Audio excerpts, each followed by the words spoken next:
Hello everyone, today I'm talking about branding, the importance of branding, and how to make a brand.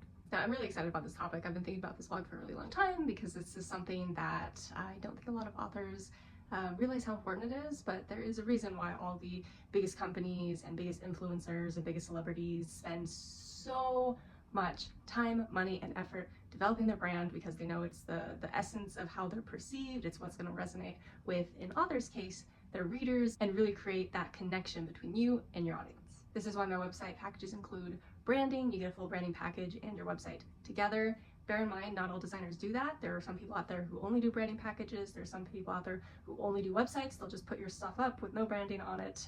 And so just be careful when you're choosing the designer you want to work with.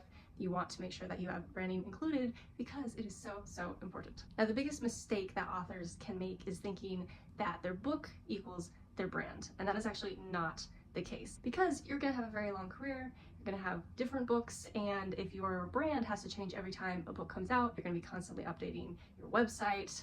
This is a mistake that Lynn Carter experienced. So her first book came out, it's called Cheating at Solitaire, and it's about, among other things, cards.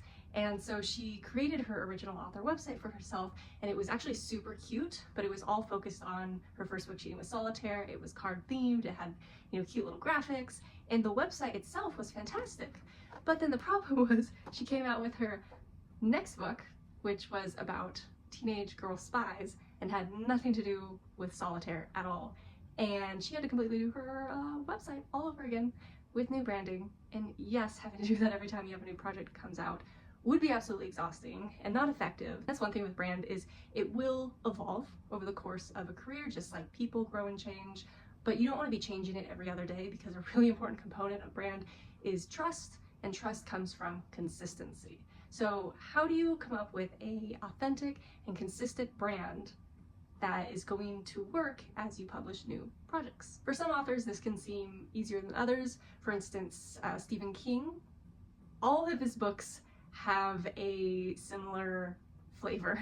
They are all dark and scary. So you can say, okay, that's easier than someone like Rebecca Yarros. Okay, how is she supposed to make a brand? She had a bunch of adult romance books, is what she was known for, and then now she has this very dark, intense romantasy. And if you go to her website right now, you'll actually see the conflict of brands. At the top of the page, it's this very dark, moody Fourth Wing, which really fits that one book. But then if you scroll down and get to a point where she's advertising one of her adult romance books, all of a sudden it's this like pink pastel fluffiness. And it looks like someone took a screenshot from two different websites and just smushed them together. So you look at someone like her and you're like, okay, how do we make this a brand? But then the key is that the brand, again, is not your books. The brand is you. And since all of these books are coming from you, they're all going to have the same essence at their core. You just might have to dig a little deeper for some authors than others. So Rebecca Yarros is the excellent example. You look at her adult romance, and people think adult romance a lot of times is very light and fluffy. Okay. However, Rebecca Yarros's adult romance books are not puff pieces. They have intensity to them, and that intensity could bring some seriousness and some darker colors to a brand if we were just looking at that one side. Now, if you switch to Fourth Wing, yes, it's very dark, very moody. On her current website, she has a lot of black that goes with it, which completely makes sense. However, it is romantasy, and there is love involved, which could pull up the heaviness of that branding, and so you would find yourself somewhere in the middle. So if I was looking at her branding, I could potentially do something, yes, with darker colors to incorporate the seriousness of Fourth Wing, but a nice bridge color might be purple, because you can have very dark, serious shades of purple, but then you could also have some lighter shades that would allow us to tie in the adult romance. And so when you start at the top of her website with Fourth Wing, it would be a lot of dark colors, some dark purple sprinkled in perhaps, and then as you scroll down to her adult romance, then you could start bringing some of the lighter purples in to give a little bit of a lighter flavor for those books. And so now you have both of those books are covered within the branding, and yet it's one cohesive brand.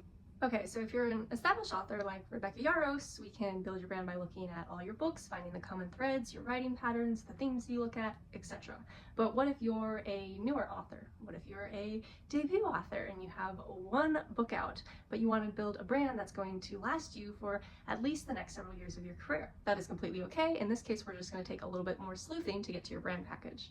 A really good example is Lauren Roberts. I created a mock website for her just because I'm a ridiculously large fan of her books. And she is a really good example because she has one series out so far.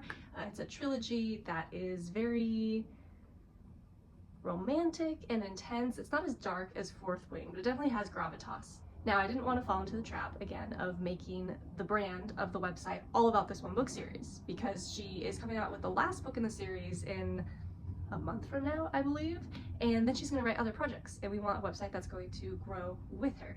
So what I did is I took the book series and I looked for the sort of tones and themes that I feel have a really good chance of growing with her career. So for that, there were definitely aspects of romance, there were aspects of fantasy, and again, a little bit of that intense gravitas, but not too heavy. And so that's how I came up with our branding package, which you'll see in this example has grays for fantasies, castles, themes like that. It has darker black to bring in that gravitas that we talked about. And it also has purple because that is not only a romantic color, but it's also a royal color. And there's a lot of royalty in her current book series. And then we also have white, which is just a very nice neutral color that can be used to lift the website when necessary. So let's say her next book comes out and maybe it's young adult romance. Great, in that case, when we're building out the sections of our website for her new books, we would play with a lot of the purples and then the whites to give it a lighter romantic feel. Or perhaps her next book is a adult fantasy, but it's even darker than her current series. That's fine, we have that built into the brand. We have the grays for the sort of fantasy feel, we have the blacks, we can really amp up the blacks if we want to bring down the seriousness of the feel of that section of the website. And then if there's any romance, we can play with the purples. If not, that's totally fine. We can use white as an accent color. It's very clean and it'll completely take out the romance of that section of the website. And so in this way, we have built a brand that is indicative of where Lauren Roberts is right now. However, it has the elements built into it that no matter which direction she goes with her next project, we have the elements needed to build out her website in any direction and really keep the consistency of her brand, but give her that little bit of flexibility that is going to support whatever project happens next. The sort of sleuthing work and trying to think about the future and incorporate that is one of my favorite parts of working with my clients. We always have a discovery call at the beginning, and we talk a lot about not only my clients' current books, but where they imagine their futures might go. What ideas do they have? What other projects do they have in the works? And we're going to build all of that into a cohesive brand that's going to carry them forward with their career. So to recap, your brand is actually not just your books. Your brand really is you, and identifying those unique elements of you that are going to show up in all of your writing.